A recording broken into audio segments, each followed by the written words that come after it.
കുടുംബത്തിൽ നേരിട്ട ഒറ്റപ്പെടൽ, അച്ഛൻ്റെ നിരന്തരമുള്ള ശകാരം, വീട്ടിൽ തന്നേക്കാൾ പരിഗണന സഹോദരിക്ക് ലഭിക്കുന്നുവെന്ന തോന്നൽ. തിരുവനന്തപുരം നഗരഹൃദയത്തിലുള്ള വീട്ടിൽ അച്ഛനെയും അമ്മയെയും സഹോദരിയെയും ഉൾപ്പെടെ 4 പേരെ യുവാവ് കൊലപ്പെടുത്താനുള്ള കാരണം അന്വേഷണ സംഘത്തെ പോലും ഞെട്ടിച്ചു.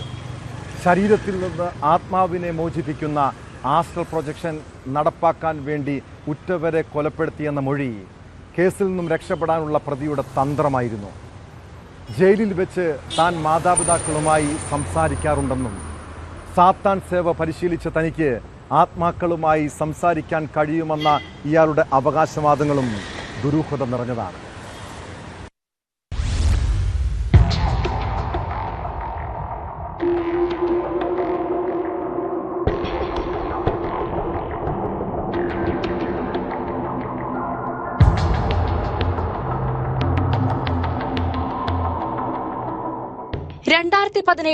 ഏപ്രിൽ 9 ക്ലിഫ് ഹൌസിന് സമീപമുള്ള ബെയിൻസ് കോമ്പൗണ്ടിലെ 117 നമ്പർ വീട്ടിൽ നിന്ന് വലിയ തോതിൽ പുക ഉയർന്നു.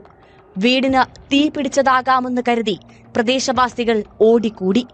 അഗ്നിശമന സേനയെ വിവരമറിയിച്ചു. വീടിന്റെ വാതിൽ തുറന്ന് അകത്ത് കടന്നപ്പോൾ കണ്ടത് കത്തിക്കരിഞ്ഞ മൃതദേഹങ്ങൾ. അവയ്ക്കരികിലായി കിടക്കവിരിയിൽ പൊതിഞ്ഞ് പുഴുവരിച്ച നിലയിൽ മറ്റൊരു മൃതദേഹവും. പ്രൊഫസർ രാജ തങ്കം, ഭാര്യ ഡോക്ടർ ജീൻ പത്മ, മകൾ കരോലിൻ, ബന്ധു ലളിത എന്നിവരെയാണ് കൊല്ലപ്പെട്ട നിലയിൽ അന്ന് കണ്ടെത്തിയത്. വെട്ടിയും കഴുത്തറുത്തും കൊന്ന ശേഷമായിരുന്നു കത്തിച്ചത്. മൃതദേഹങ്ങൾ കുളിമുറിയിലിട്ട് കത്തിക്കുന്നതിനിടയിലാണ് വീട്ടിൽ തീപിടുത്തമുണ്ടായത്. പാതി കത്തിക്കരിഞ്ഞ നിലയിൽ തുണിയും പ്ലാസ്റ്റിക്കും അടക്കമുള്ള വസ്തുക്കൾ കൊണ്ടുണ്ടാക്കിയ മനുഷ്യന്റെ ഡമ്മിയും കുളിമുറിയിലുണ്ടായിരുന്നു. 2 വെട്ടുകത്തി, ചോര പുരണ്ട മഴു എന്നിവയും വീട്ടിൽ നിന്ന് കണ്ടെടുത്തു. കേതൽ നടത്തിയത് ആസൂത്രിതമായ കൊലപാതകമാണെന്നായിരുന്നു പോലീസിന്റെ കണ്ടെത്തൽ. ദിവസങ്ങൾക്കിടെയാണ് 4 പേരെയും വെട്ടിയും കുത്തിയും കൊന്നത്. മാതാപിതാക്കളും സഹോദരിയുമാണ് ആദ്യം കേതലിന്റെ കൊലക്കത്തിക്കിരയായത്. ഏറ്റവും ഒടുവിൽ ഇവരുടെ വീട്ടിൽ താമസിച്ചിരുന്ന ബന്ധുവായ ലളിതയെയും കൊലപ്പെടുത്തി. കൂട്ടക്കൊലയ്ക്ക് ശേഷം കേതൽ ചെന്നൈയിലേക്ക് പോയി. അവിടെ നിന്നും തിരിച്ചെത്തിയപ്പോൾ തമ്പാനൂർ റെയിൽവേ സ്റ്റേഷനിൽ നിന്നാണ് പ്രതിയെ പോലീസ് പിടികൂടിയത്.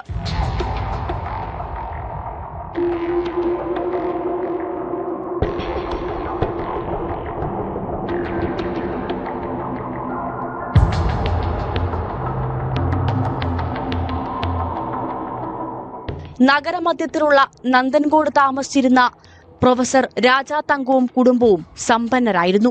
കുടുംബാംഗങ്ങളെല്ലാം ഉന്നത വിദ്യാഭ്യാസം നേടിയവർ. ഇവരുടെ മകൾ കരോലിൻ ചെന്നൈയിൽ നിന്നാണ് MBBS പഠനം പൂർത്തിയാക്കിയത്. പഠനം പൂർത്തീകരിച്ച് നാട്ടിലെത്തി 3 മാസം തികയും മുമ്പെയാണ് കരോലിൻ സഹോദരന്റെ ക്രൂരതയ്ക്ക് ഇരയായത്. 12ാം ക്ലാസ് പഠനത്തിന് ശേഷം കേതലും വിദേശത്താണ് പഠിച്ചത്. ഓസ്ട്രേലിയയിൽ മെഡിക്കൽ പഠനത്തിനാണ് ആദ്യം ചേർന്നത്. എന്നാൽ ഇത് പൂർത്തിയാക്കാതെ കമ്പ്യൂട്ടർ പഠനത്തിന് ചേർന്നു.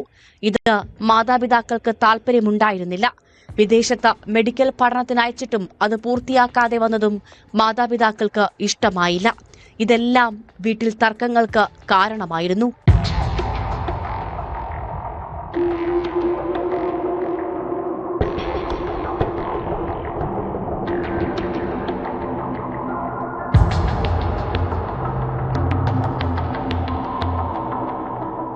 കുടുംബാംഗങ്ങൾ തമ്മിൽ പരസ്പരം ആശയവിനിമയം കുറവായിരുന്നു.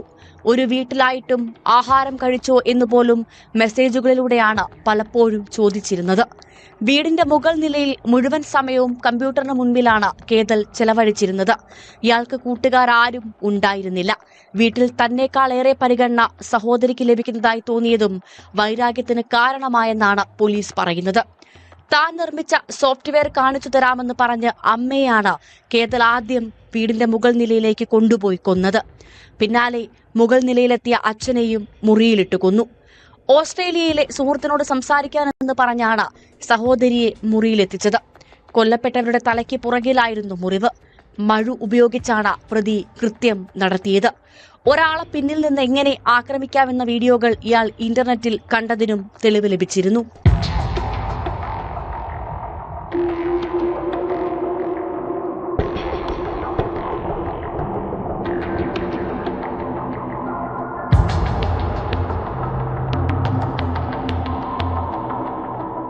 ശരീരത്ത് നിന്ന് ആത്മാവ് വിട്ടുപോകുന്ന ആസ്ട്രൽ പ്രൊജക്ഷൻ കാണാനായിരുന്നു കൊലപാതകങ്ങളെന്നാണ് പിടിക്കപ്പെട്ടപ്പോൾ പ്രതി കേതൽ പോലീസിന് നൽകിയ മൊഴി.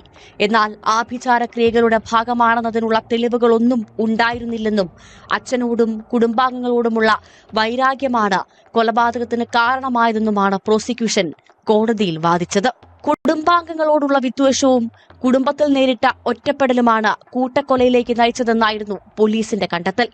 കൃത്യമായ ആസൂത്രണത്തോടെയുള്ള ആ ക്രൂരതയ്ക്ക് എന്താണ് ശിക്ഷയെന്ന് മണിക്കൂറുകൾക്കകം അറിയാം.